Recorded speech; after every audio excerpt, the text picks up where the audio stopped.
নমস্কার, আমি মহুয়া। তোমাদের সবাইকে স্বাগত স্পর্শ দেবেন। আশা করি তোমরা সবাই ভালো আছো। যারা প্রথম থেকে সঙ্গ দিলে, যারা নতুন নতুন যুক্ত হচ্ছে, লাইক করছো, কমেন্ট করছো, সাবস্ক্রাইব করছো, শেয়ার করছো, অনেক ধন্যবাদ সঙ্গ দেওয়ার জন্য, সাপোর্ট করার জন্য। প্লিজ পজিটিভ থাকো। তার সাথে এটাই বলবো, জেনারেল রিডিং খোলা মন নিয়ে থাকো। যেটা মিলবে সেটুকু নাও, বাদ বাকিটুকু ছেড়ে দাও। গাইডেন্স হিসেবে কারোর কাজে রেখে দেবে। তোমাদের সবার প্রতি আমাদের কৃতজ্ঞতা, ভালোবাসা। প্লিজ পাশে থেকো। চলো হাতটা কার্ড নেবো আর দেখে নেবো যে কেউ খুব তোমার এই মুহূর্তে কেউ খুব তোমার কথা মনে পড়ছে। চলো দেখে নি কার খুব তোমার কথা মনে পড়ছে। কেউ খুব তোমার কথা ভাবছে, সে কি ভাবছে দেখিনি। চলো এই মুহূর্তে কেউ তোমার কথা খুব ভাবছে, সে কি ভাবছে দেখিনি। যে মুহূর্তে তোমাদের রিংটা এবার পপ আপ করবে সামনে, সেই মুহূর্তে তুমি যার কথা ভাবছো তার মনে কি চলছে সেটাও দেখে নিতে পারবে। আর যে তোমাদের কথা ভাবছে সে কি ভাবছে দেখে নেবো। চলো কেউ তোমাদের কথা খুব মন থেকে ভাবছে, কি ভাবছে সেটা দেখে নেবো। প্লিজ পজিটিভ থাকো।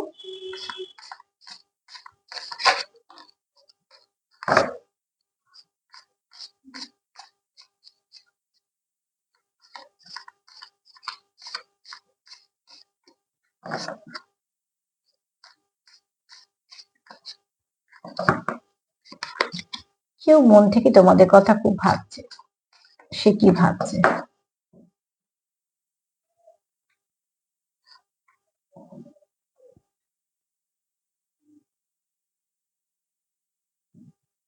যে তোমাদের কথা ভাবছে, ঠিক আছে, তার কোথাও না তোমার কাছ থেকে ভীষণভাবে মাদারলি ভাইবস আসে। সে তোমার খুব প্রোটেক্ট করে রাখতে চায়। তুমি তার জীবনে একটা কমফর্ট জোন, ঠিক আছে। কারণ এখানে দেখো, মাদারলি ভাইবস আসছে মানে সে তুমি তার হয়তো খুব কেয়ার করো। আর তোমার কেয়ারিং নেচার বলো, বা তোমার কেয়ারিং নেচারের কথা সে খুব ভাবছে। তোমার আচার আচরণের কথা সে খুব ভাবছে, যেগুলোতে সে খুব প্লিজড এবং যেগুলো সে তার খুব পছন্দর। আর তোমার এই মানে মাদারলি ভাইবসটা তাকে কোথাও একটা নিজে খুব বাড়ি বাড়ি ফিল করায়, ঠিক আছে। মানে তার তোমার কাছে কোথাও সেফ ফিল হয়। তুমি যেন তাকে প্রোটেক্ট করো। অ্যাকচুয়ালি প্রোটেকশন বলতে তো আমরা ওরম ভাবে এক কথায় ওরম ভাবে প্রকাশ করা যায় না। মায়েরা যেমন অনেক কিছু ভাবে সন্তানদের প্রোটেক্ট করতে চায়, সবসময় যে সেখানে শারীরিক জোর থাকে তাও তো নয়। মনের জোর থাকে, বিশ্বাস থাকে, শুভেচ্ছা থাকে, শুভকামনা থাকে। তো তোমার পার্টনার কোথাও তোমার ভাইবসটা খুব তার পছন্দ। তোমার ভাইবস এর মধ্যে খুব মানে সফটনেস আছে, ঠিক আছে। তো তার জন্য তার এই ভাইবসটাকে তোমার খুব ভালো লাগে। এই মুহূর্তে তো তার সেটাই মনে হচ্ছে যে তোমার কেয়ার করা, তোমার নেচার, তোমার আচার আচরণ তার খুব ভালো লাগে।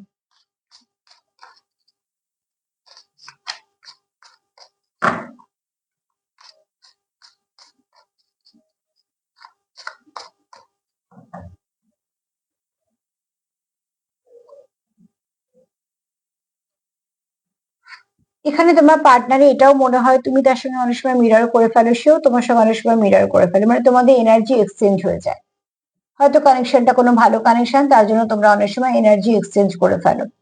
তুমি এবং সে অনেক সময় ভাবনা চিন্তায় মিলে যায়, অনেক সময় তোমাদের আহ, যে কাজ করো সেগুলোতে মিলে যায়। বা তোমরা হয়তো যেরকম ভাবে ভাবো সেই মানে হয়তো কিছু একটা ডিসিশন নিচ্ছে, তুমি যেটা ভাবলে সেও সেটা ভাবলো, এরকম ধরনের কিছু না কিছু মিলে যায়।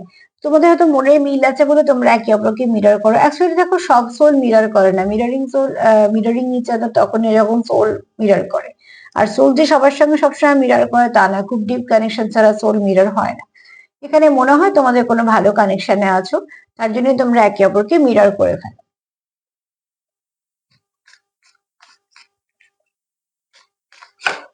পার্টনার সেটা ভাবছে, ঠিক আছে। এটা আমি তোমার পার্টনারের ভাবনা চিন্তাই বুঝি, তোমায় নিয়ে এরমই ভাবছে।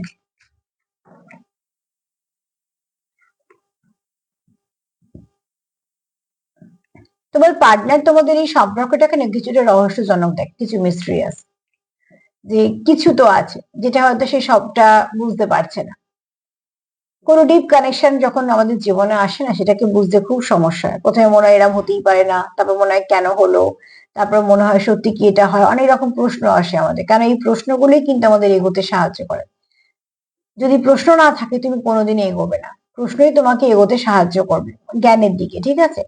তো ঠিক এই জন্য যখনই কোনো স্পিরিচুয়াল কানেকশন দেওয়া হয় আমাদের, তার সঙ্গে অনেক প্রশ্ন দিয়ে দেওয়া হয় যে খোঁজো তুমি, তোমাকে খুঁজতে খুঁজতে তোমার পথটা বের করতে হবে।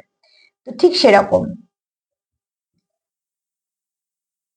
তো এখানে দেখো, তোমার পার্টনারের কোথাও এটা একটা মিস্ট্রিয়াস কানেকশন মনে হয়। মাঝে মাঝে মনে হয় যে এরম এরম কানেকশনটা কেন, বা তোমার সাথে এরকম সম্পর্কটা কেন?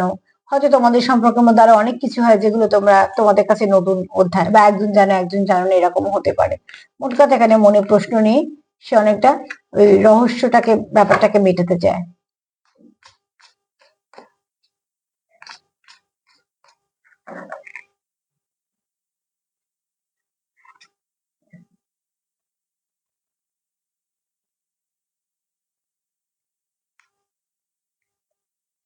এখানে দেখো, তোমরা এমন একটা জায়গায় দাঁড়িয়ে আছো, তার কোথাও মনে হয় যে একটা যে সীমারেখাটা টানা আছে, সেখান থেকে তোমরা অন্ধকার থেকে আলোর মধ্যে আসছো। তোমরা একে অপরের জীবনে এসছো যখন, তখন হচ্ছে তোমাদের জীবনে আরো কিছু সমস্যা ছিল, যে সমস্যাগুলো তোমরা জর্জরিত ছিলে। সব সমস্যা মিটে গেছে এটা বলবো না, আবার হতেও পারে, কিন্তু আমার পার্টনার কোথাও এটা ভাবছে যে তুমি আসার পর সে একটা আলোর দিশা পেয়েছে। ধরো একটা অন্ধকার ঘরে দাঁড়িয়ে আছে, কোন কোনখানে চৌকাঠ বা ডিঙোলে সে ভালো সময়টা পাবে সে সেটা বুঝতে পারছিল না। তুমি আসার পর সে চৌকাঠটা বুঝতে পেরেছে যে এইখানে এটা ডিঙোলে, তবে গিয়ে ভালো দিন আসবে, ভালো সময় আসবে। তো তুমি কোথাও একটা তার কাছে একটা ব্লেসিং হিসেবে এসছো। সেই ব্লেসিংটা পাওয়ার পর দেখো একটা মানুষ অন্ধকার থেকে আলোর দিকে আসছে। তো অন্ধকারে তো মানুষ শখ করে থাকে না, সাধ করেও থাকে না, কিছু না কিছু কারণে থাকে। তার হয়তো সেই সিচুয়েশনটা সেরকম ছিল, তাকে বাধ্য হয়ে অন্ধকারে থাকতে হয়েছিল। সেখান থেকে সে আলোর দিশা পেয়ে সেদিকে আসছে। আসতে তাকেই হচ্ছে তুমি একটা দিশা দেখিয়েছো। অন্ধকার জায়গায় আলো যদি দেখতে পাই, আলোর দিকে আমাদেরই হেঁটে যায়, আলো তো আমাদের দিকে হেঁটে আসবে না। কিন্তু এই আলোটা আমাদের কাছে একটা ব্লেসিং এর মতন হয়, কারণ ওই আলোটা ছিল বলে আমরা হেঁটে ওদিকটা দিতে পারি, দিক নির্ণয়টা তার জন্য করতে পারলাম। তো ঠিক তুমি সেরকম একটা কিছু তার জীবনে এনেছো বা করেছো। এখানে তোমাদের কোনো একটা প্যাটার্ন বারবার রিপিট হয়, যেটা তোমাদের বারবার সম্পর্কের মধ্যে অবস্ট্যাকল সৃষ্টি করে, সেটাকে দেখো। যদি ইচ্ছাকৃত কিছু হয় তাহলে অসম্ভব পাল্টানো, কিন্তু যদি ভুলবশত কিছু হয় তো অতি অবশ্যই পাল্টাতে পারবে। এখানে কার্ডটাই সেটা বলছে যে কিছু অবস্ট্রাকল তোমাদের বারবার আসছে, আর কিছু তোমাদের প্যাটার্ন বারবার রিপিট হচ্ছে। যদি কোনো নেগেটিভ প্যাটার্ন বারবার রিপিট হয়, জানবে সম্পর্ককে টুকরো বিটুকরো করে দিয়ে চলে যাবে।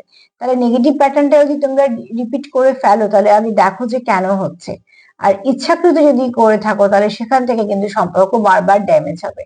তো এখানে মনে হয় না যে কেউ ইচ্ছাকৃত করছো, কিন্তু কার্ড যেটা বলছে সেখানে আমাকে দুটো মেসেজই দিতে হলো, তোমাদের জন্য যেটা ঠিকঠাক তোমরা সেটা নিও।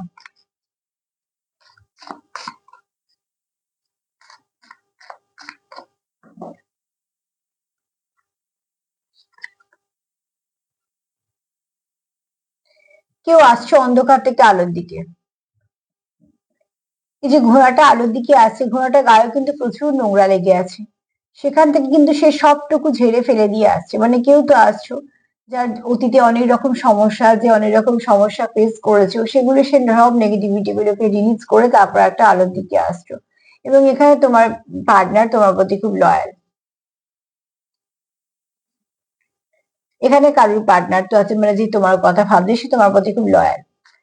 যাই হয়ে যাক না কেন তোমার থেকে মুভ অন করতে চায় না, যাই হয়ে যাক না কেন তোমার সঙ্গে সম্পর্কটাকে সে শেষ করতে চায় না, ঠিক আছে, সেটাকে কন্টিনিউ করতে চায়। কিন্তু ওই যে বললাম কিছু মিস্টিরিয়াস আছে বলে তার হয়তো কিছু মনে হয়। এখানে তোমাদের একটা তোমাদের এই সম্পর্কটা তোমাদের কাছে উইশ।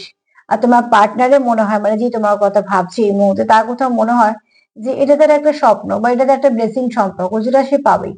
যেমন কোনো কিছু জেতার পর, পদক পাওয়ার পর যে মানুষের একটা মানে মনে একটা সুন্দর অনুভূতি হয়, যেটা আমার প্রাইজটা যখন আমরা পাই তখন তার একটা আলাদা যে অনুভূতি হয়। তো ঠিক সেরকম একটা তুমি অনুভূতি কাজ করো, কারণ এই যে বললাম, দেখো ফার্স্টে যদি বলি যে এই মুহূর্তে তোমার পার্টনার মন থেকে তোমায় নিয়ে কি কি ভাবছে, তো সেখানে দেখো একটা তোমার সঙ্গে একটা হোমলি ভাইবস পায়, তোমার সেখানে মাদারলি ভাইবস পায়।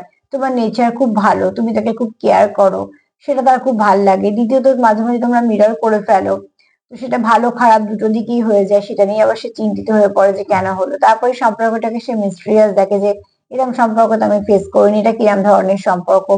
তারপরে সে এটুকু বুঝতে পারে তুমি এসে তাকে একটা আলোর দিশা দেখিয়েছো, যে সেখানে সে এগোতে পারছে। আবার সেটাও জানে তোমাদের যেখানে কিছু না কিছু তোমাদের ব্যাড সাইকেল রিপিট হয়ে যাচ্ছে, সেটা কেন হচ্ছে সেটা দেখো। এদিকে তোমার পার্টনার তোমার প্রতি খুব লয়াল, এবং সে কিন্তু সব নেগেটিভিটি ছেড়ে তোমার কাছেই ফিরতে চায়। কেননা তার কোথাও মনে হয় যে তুমি তার এমন একজন সঙ্গী যাকে সে পেয়েছে কোনো ডেস্টাইন কানেকশন বলে বা হয়তো ব্লেসিং বলে। তো সে তোমার হারাতে চায় না, তুমি তার কাছে ওই পদকের মতন যে সবটুকু করে জেতার পরে যাকে পাওয়া যায়। তো এখানে কারোর পার্টনার খুব সম্পূর্ণ ইনভেস্ট করেছে এর মধ্যে নিজের এনার্জিটাকে, বা বলতে পারো যে ভাইব্রেশনটাকে, কারণ এখানে পার্টনার খুব লয়াল, ঠিক আছে। আর যেহেতু সবটুকু ইনভেস্ট করেছে, তো তুমি তার কাছে একটা উইশ, এটা তোমারও হতে পারে, এনার্জি তারও হতে পারে, দুজনেরই হতে পারে। তবে এখানে একটা কথা অতি অবশ্যই বলবো, যে তোমরা একে অপরকে হিল করো, পজিটিভিটি দেওয়া নেওয়া করো, লাভ ভাইব্রেশন সেন্ড করো, সেলফ কেয়ার করো। যদি আমার প্রোগ্রাম তোমাদের ভালো লাগে তো প্লিজ লাইক করো, কমেন্ট করো, সাবস্ক্রাইব করো, সাথে থেকো। সবাই ভালো থেকো, আজ এই পর্যন্ত, নমস্কার।